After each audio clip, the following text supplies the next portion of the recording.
c'est un moyen de sauver. On fait progresser les animaux vont rentrer. L'éleveur va s'aider, lui va pousser la porte, on va compresser les animaux pour les faire évoluer. C'est ce qui va faciliter l'avancement pour les guider. Donc là, on aborde vraiment la partie contention. On essaie de changer ici. Donc le couloir, si possible, on va essayer d'avoir une longueur minimum de 6 mètres à peu près, parce que le couloir, il faut toujours qu'il soit peu. Il faut éviter des espaces pour faciliter l'avancement. Donc l'avancement, ça veut dire faciliter les opérations, mais aussi un temps par rapport à une opération réalisée. Donc là, c'est ce qu'on va appeler la porte guillotine. Donc ça, c'est une porte qui peut être commandée du poste de travail principal. Donc c'est la bascule avec une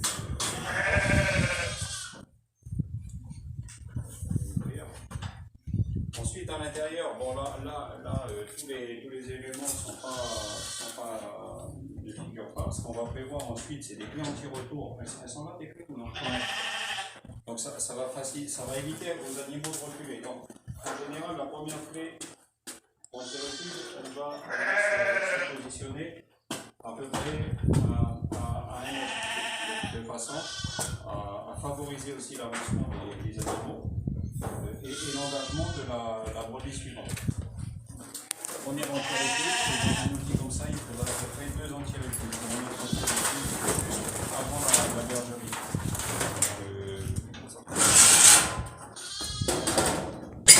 À peu près de 6 mètres si possible. Après, on adapte en fonction de la taille du bâtiment. Hein. Donc là, on est sur un devant et 6 mètres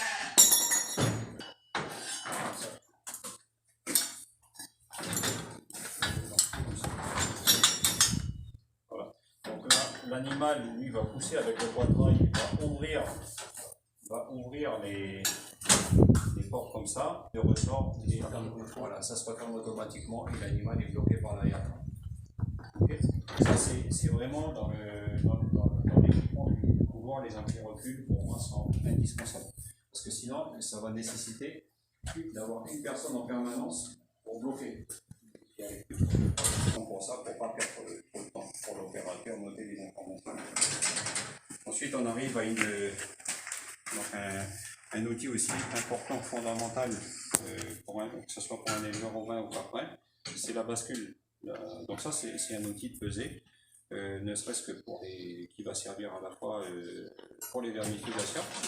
Donc il faut connaître le poids de l'animal pour lui administrer précisément la dose, et pour éviter les sous-dosages. Parce que le problème du sous-dosage, ce qui va se passer, c'est que ça a été une des problématiques aussi rencontrées les années précédentes dans la filière. Les doses gastriques n'étaient pas administrées correctement. Et ça a amené au fil des années, au fil des générations, un phénomène d'accouplement. C'est-à-dire que les parasites se sont adaptés parce qu'il n'y avait pas suffisamment de produits dans l'organisme de l'animal pour les tuer. Donc, ce qu'on va préconiser, c'est des bascules pour la Nouvelle-Calédonie par rapport aussi au problème de service après-vente. Il vaut mieux des bascules avec un cadran aiguille. C'est beaucoup plus facile d'entretien et je trouve que c'est... bon, on n'est pas encore sur un concept d'enregistrement, mais le système le plus fiable, ça reste quand même la bascule avec le cadran aiguille. Donc ça, c'est du matériel qui nous vient de métropole. Notre fournisseur, c'est l'Alliance Pastorale. Et puis ensuite, on va pouvoir suivre la croissance des animaux. Donc régulièrement, quand l'éleveur va rentrer ses animaux, ça permettra aussi d'engager derrière un contrôle de performance sur la croissance des nouveaux-nés. Avoir une note générale aussi mensuelle sur le stade physiologique, le poids des animaux par rapport au stade physiologique, etc. Donc ça, c'est un bon indicateur. Et aussi un outil indispensable pour la préparation des animaux avant abattage, pour pouvoir les envoyer à l'abattoir. Un outil également dans la sélection aux femelles. Qui seront, parce que ça c'est aussi ça fait partie aussi des critères d'évaluation dans le choix génétique. Pour les femelles de renouvellement, donc Angelo va s'aider aussi du facteur croissance. Il faut conserver les animaux qui ont eu les meilleures croissances possibles.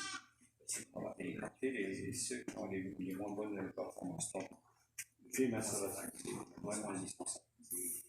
On va retrouver donc un deuxième petit couloir avec une porte latérale.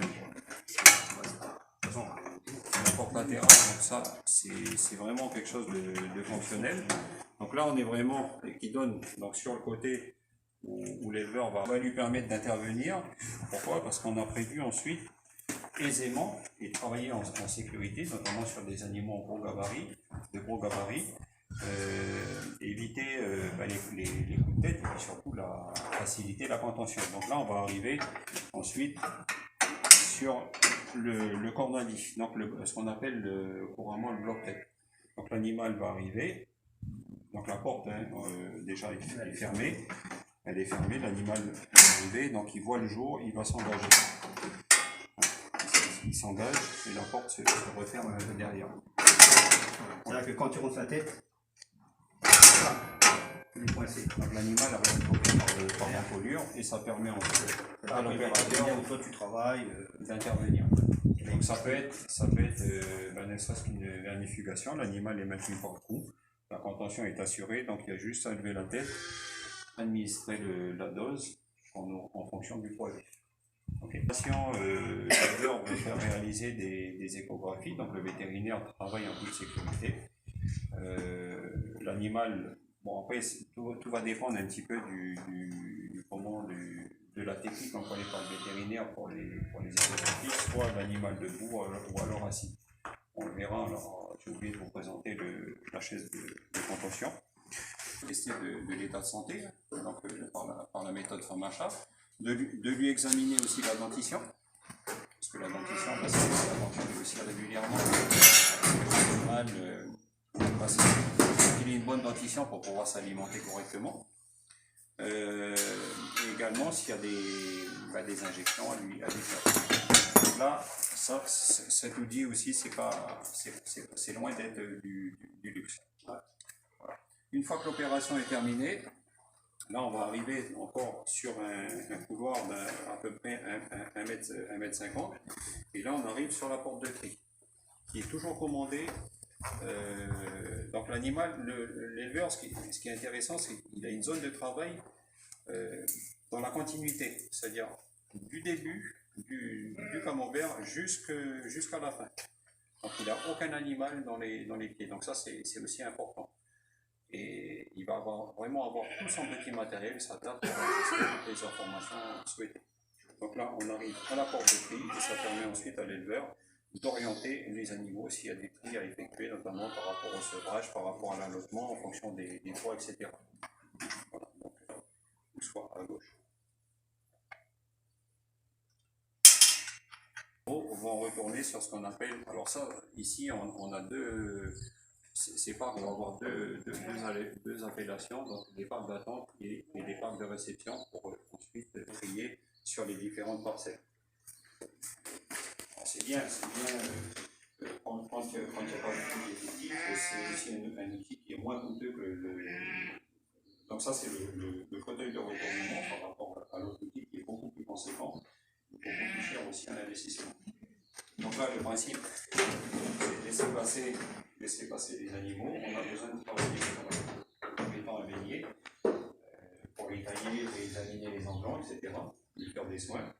Donc, si on soigne sous l'encolure, l'animal va venir se bloquer. En général, les animaux trop gabarits vont au moins les animaux sont morts et ça restera moins contraignant aussi par rapport à l'effort et notamment par rapport au dos.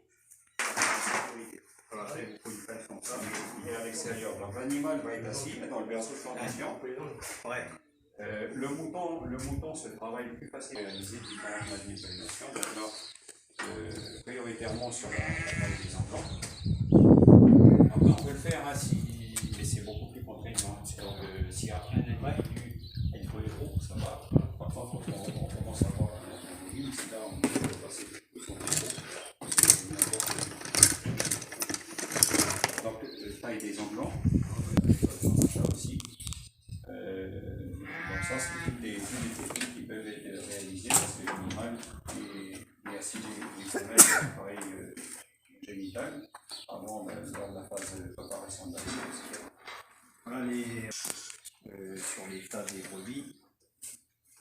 différents stades, il y a 4 stades. Sur l'idéal, c'est celui-là. Ça, c'est pas bon. Donc après, voilà. Et le fin d'achat, c'est l'œil, la couleur de l'œil.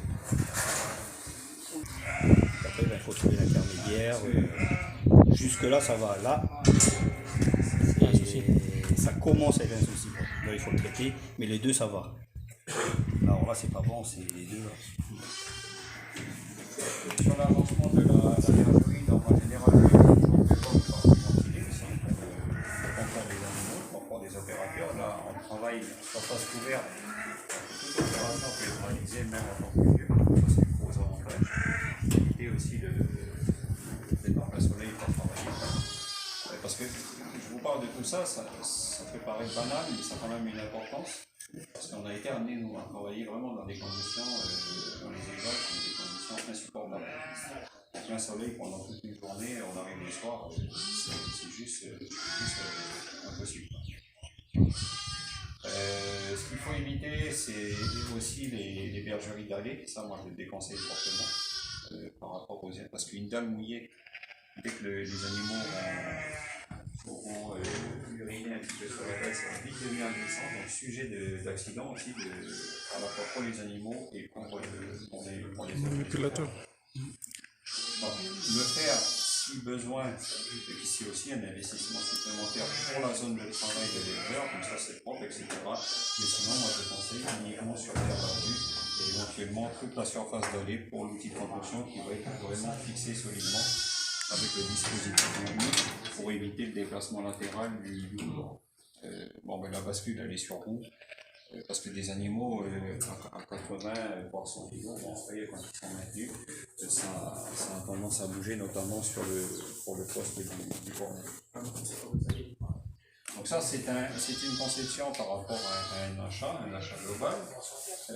Est-ce que tu te souviens du montant d'investissement un peu de ton outil de contention? Lui, l'outil de contention, il part à 600 000 de France. Et là, avec la douane, il arrive à 1 million. Ouais, on était à 1 million, 1 million. À 1 million 100 à peu près, ouais. Donc ça, c'est un investissement qui a été réalisé en 2018. Okay. Maintenant, on verra avant l'Ukraine. Le deuxième éleveur après-midi, la conception, enfin le cheminement lui-même pour l'entrée des animaux, les différents. Par contre, avec des matériaux qui sont différents et qui ont été conçus directement par l'éleveur. Donc c'est bien de voir aussi les deux concepts. Donc là, l'éleveur a fait le choix de partir sur un investissement global avec des matériaux adaptés. Et le deuxième éleveur, pas mal, donc il a monté son outil avec le reste. Oui, voilà. En termes d'investissement global, si on veut parler pour là au départ, il faut compter combien avec le doc, tout ça. L'investissement total, initial, il était de combien hors cheptel? De tout le. Ouais, matériel. Il est descendu à 14 millions. Après subvention et défiscalisation. Après, Et là, c'est la porte. Après, ouais. Après. Mais sinon, on est parti à Au départ, 29. l'investissement au départ. 29 au départ. 29. Ouais. Après, Avec les barrières, tout ça. tout. Quand les barrières. Barrières, mise en valeur des pâturages.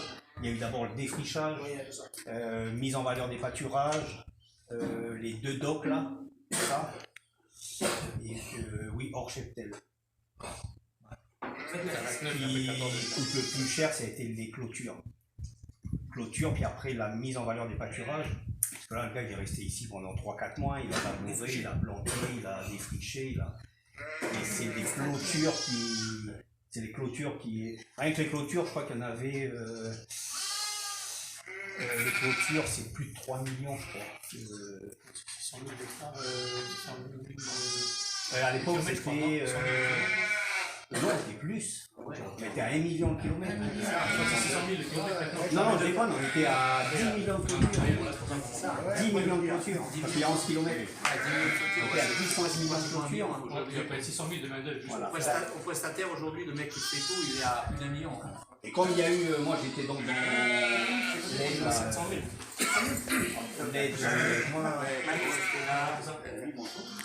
Budget transitoire. du coup, moi je tombais à 50% de tout ça. Quoi.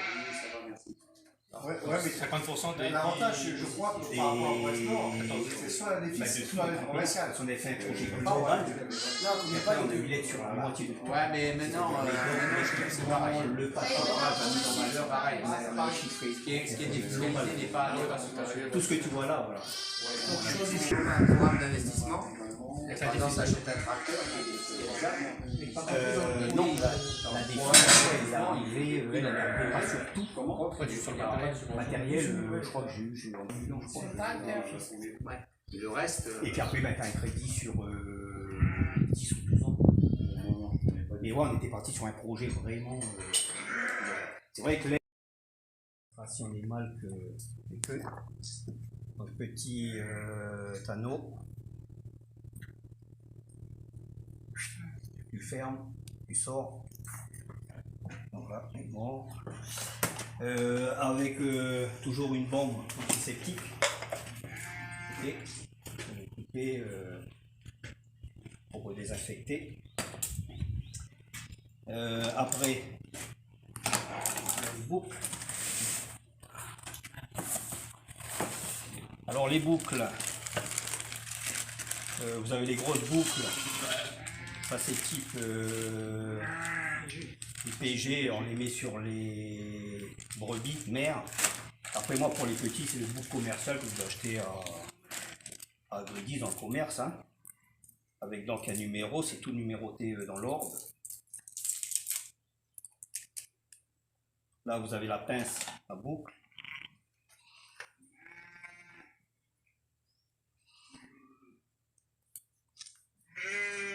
Ok. Ailleurs vous désinfectez. Attrapez l'oreille. Olivier. Clac. Et puis après ben, elle reste accrochée comme vous avez vu sur les petites là. D'accord. Là j'en ai deux, hein, c'est. L'avantage c'est de pouvoir travailler, hein, donc j'ai récupéré ça. Ah oui, j'ai vu. Mais je trouve que les couleurs sont. C'est bon pour nous là pour passer. Ouais, mais elles sont pas bonnes les couleurs. Ah, elles sont pas bonnes.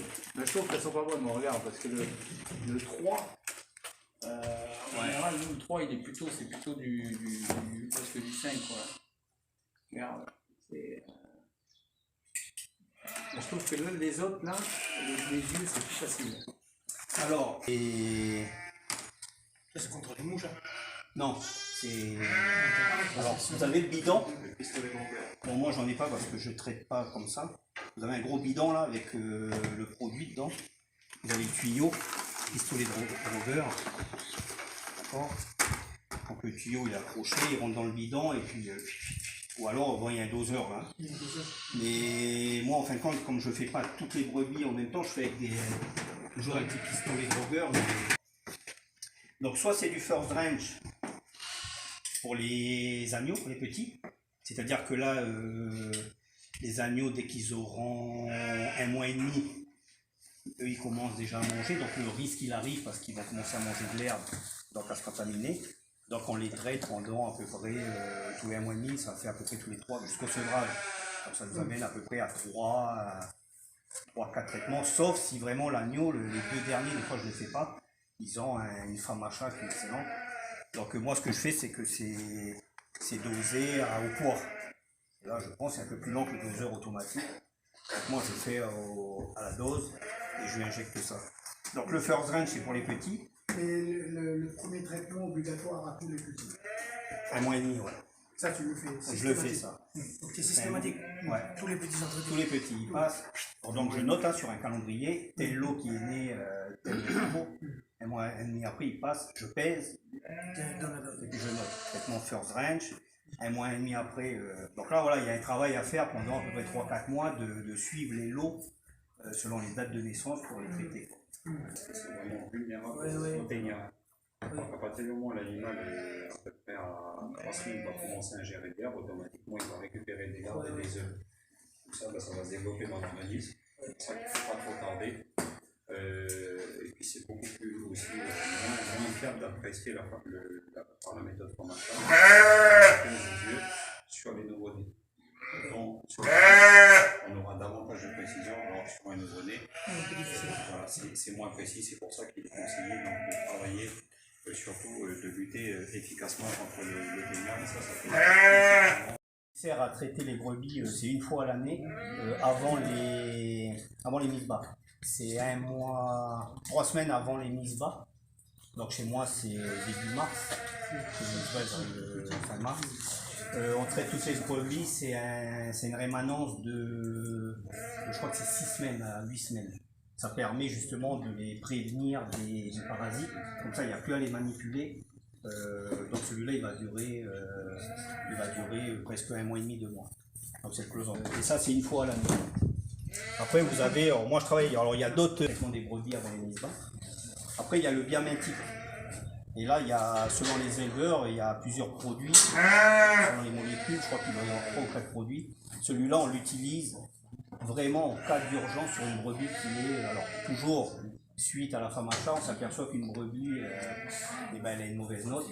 Et là, moi, je traite au biamétique. Il y en a d'autres qui vont traiter avec d'autres produits, je n'ai pas les noms. Mais moi, je traite au biamétique. Donc, j'ai toujours ça sous la main.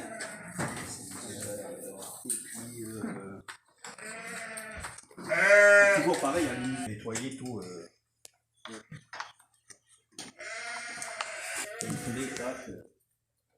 Je traite pas mal moi aussi avec derrière j'ai un pied à l'ouest là, plante à voilure, ça marche très très bien.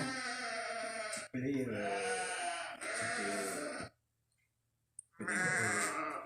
puis la pince traditionnelle qu'on utilise couramment pour l'identification des bovins, la grosse pince grise.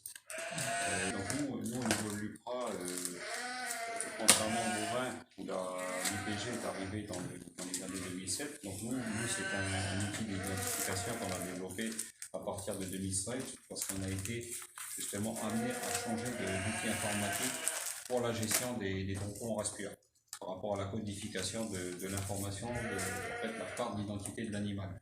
Donc on est passé à l'IPG, donc c'est le même principe, double identification. La puce électronique et le repère visuel sur l'oreille droite et l'oreille gauche, les 2 repères visuels de façon à pouvoir lire de l'intérieur et de l'extérieur. Alors juste pour la codification, je vous explique un petit peu, donc NC qui correspond à Nouvelle-Calédonie, le 1 pour le cas de race, 2 normalement pour les... Alors le 1 c'est pour l'espèce ovine, le 2 pour les canins. Le 99 ça va correspondre au code de la Nouvelle-Calédonie.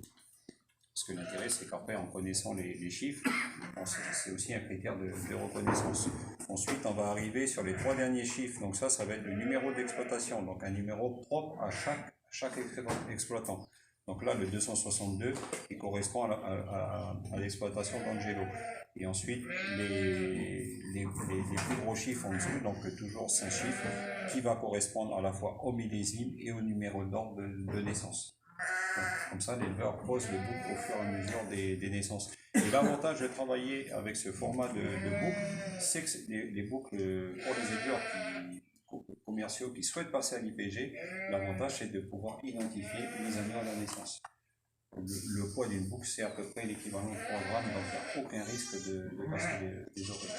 Et puis, ça limite aussi le double investissement de travailler avec de l'oligravame et aussi de repasser ensuite à l'IPG pour les éleveurs qui veulent avoir vraiment une traçabilité et conserver l'identité de l'animal durant toute sa carrière. Commandé donc avec un millésime, donc les 2 après en visuel, ça permet de voir que l'animal soit a été identifié en 2020 ou est né en 2020. Et puis après on a le numéro d'ordre. Un marqueur aussi, l'avantage c'est d'attester que l'opération a été réalisée. Donc l'animal a été réalisé, il a sa marque. Il est relâché, l'animal s'échappe. On n'a pas d'informations parce que des fois les animaux ne sont pas forcément toujours identifiés. Donc c'est un outil pour la traçabilité aussi. Il y a beaucoup qui disent ah mais moi je suis petit-fils d'éleveur, nous on connaît le bétail. En fait du mouton on connaît, c'est la connerie tout ce qu'ils disent. Ben les mecs après les moutons c'est pas le bétail quoi. Non, c'est rien à voir. C'est pas le bétail, C'est beaucoup plus fragile qu'un bovin. Hein. Donc là les représentants, les techniciens, moi, je vous invite justement à reprendre contact ou en passant par la réserve sud, par les NILA. Il va falloir justement recenser un peu les personnes susceptibles de suivre le parcours de formation et faire remonter assez rapidement l'information auprès du C'est CPPA. fait, Et c'est fait, Du ils sont là. CPPA. Ça permettra justement Nous, d'avancer. dans notre zone, ils sont là. Ok, bon, ben, Voilà. Après, c'est pas sûr qu'ils continuent. Hein. Après les discours que vous Oui, avez. oui. Ah, non, mais, voilà, hein.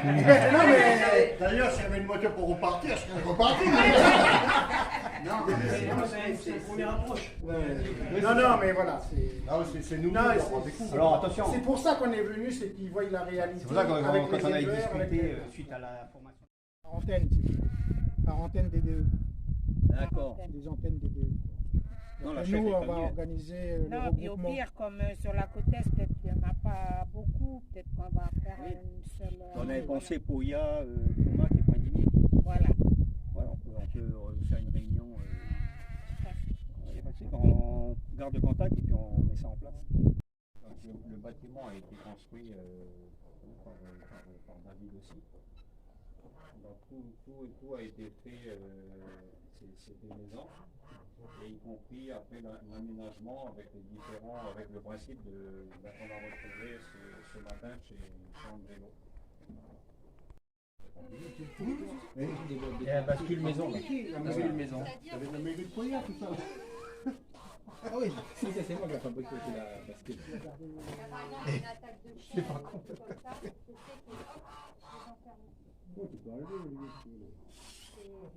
Moi, je prends les commandes. Hein. Ouais, on est deux. Et elle rentre dans le couloir, donc seule. Donc elle rentre et puis elle passe d'abord par la pesée pour les vermifuges. Et après là-bas derrière, donc c'est c'est pas mal, c'est pratique parce que je note tout tout de suite. Donc voilà, le rack à foin. Et voilà. Je pense que c'est assez complet. La vendeuse avec le moteur dans la poignée, bon, qui convient pour les petits effectifs, jusqu'à une cinquantaine d'animaux. Et après, en général, les éleveurs s'équipent d'un modèle dit professionnel. Puisque là, bon, ben, c'est surtout par rapport au poids de la machine, parce que quand c'est incorporé dans le moteur dans la poignée, c'est beaucoup plus lourd. Donc là, travailler avec le flexible, il y a juste la poignée de temps. Bien sûr, après, hein, quel que soit l'outil utilisé, il faut avoir la méthode. Donc, Ben là, au maintenant, ça va mieux, départ, la tondeuse. alors au départ, Patiné on au faisait début. 5 le matin. Ouais, mais la tondeuse était vraiment folle. On a fait 25 ou 30 dans la matinée. Ouais. En matinée. Ouais, 6h, 6h Ah oui. midi, 6h, 11h. On a fait une quarantaine. Les éleveurs, il faut compter eux-mêmes. Hein. Voilà. Donc, beaucoup d'éleveurs ont appris à temps, avoir les et après, c'est ça, Avec un entraîneur. D'accord, Alors moi, j'en ai profité quand on faisait venir les Néo-Zélandais pour ceux qui auraient souhaité apprendre à temps, participer au chantier de temps. Ah, elle pose là. Oui, c'est pour ça que c'est la gardienne. Non, on n'y va pas. Viens ici. Il y a trop de monde chez toi. Normalement, c'était pas bien Michoui avant de partir. Ouais, qu'il y a quelque chose. Allez, viens. Viens, viens.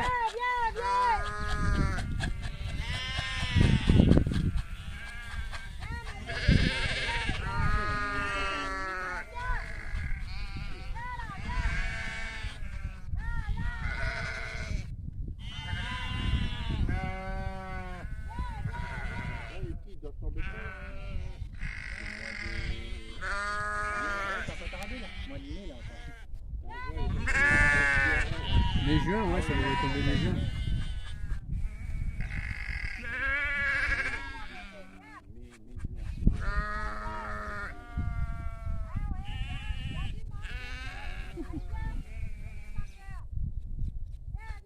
On aurait dû emmener une razzia de maïs, on aurait fait ça là, tu vois, ça serait pas mis le mauvais.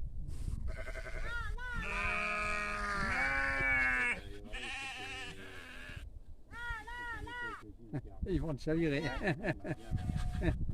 Il va se faire chavirer. Allez, venez un peu vous montrer là-bas. Là. Faites pas trop mal.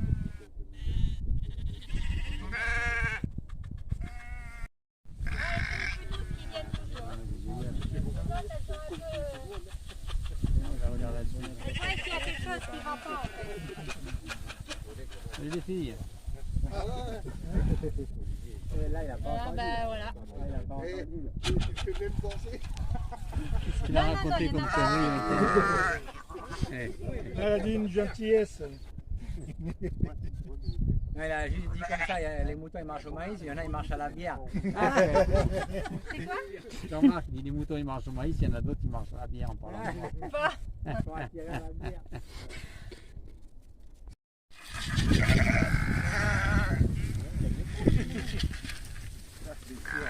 Il n'y a pas grand chose et puis hein, c'est un peu.